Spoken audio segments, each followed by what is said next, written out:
গঞ্জের সিংগাইরে ৫ ভুয়া র্যাব সদস্যকে গণধোলাই দিয়ে পুলিশে দিয়েছে স্থানীয় এলাকাবাসী। আজ শনিবার সকালে উপজেলার জামশা ইউনিয়নের আমতলা গ্রামে এ ঘটনা ঘটে।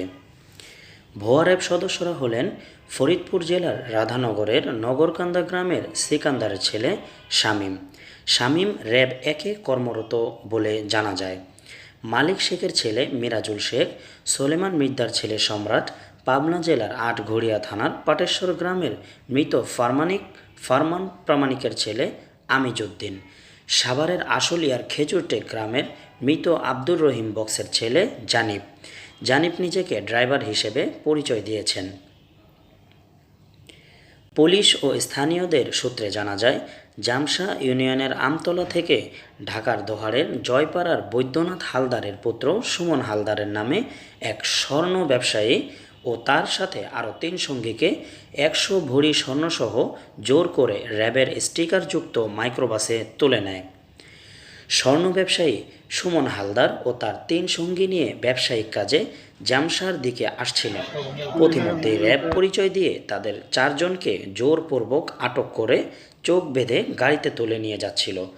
জামশার আমতলীর এলাকার তাদের মাইক্রোবাসটি থামলে স্থানীয়রা ভিতরে তাদের চোখ বাঁধা অবস্থায় দেখতে পায়।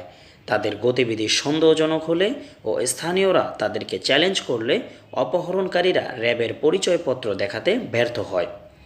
পরে স্থানীয়রা তাদেরকে গণপিটুনি দিয়ে পুলিশে খবর দিলে পুলিশ ঘটনাস্থল থেকে তাদেরকে উদ্ধার করে হাসপাতালে নিয়ে যায়। প্রাথমিক চিকিৎসা শেষে তাদের থানায় নিয়ে যাওয়া হয়।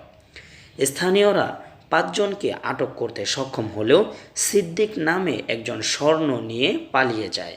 সিংগাইর থানার ভারপ্রাপ্ত কর্মকর্তা জিয়ারুল ইসলাম জানান, ড্রাইভারসহ মোট ৫ জনকে আটক করে প্রাথমিক চিকিৎসা দিয়ে থানা হেফাজতে রাখা হয়েছে। তাদের আরও একজন সদস্য পলাতক অবস্থায় আছে, তাকেও আটকের চেষ্টা চলছে। দৈনিক সময়ের চিত্র, ডেস্ক রিপোর্ট।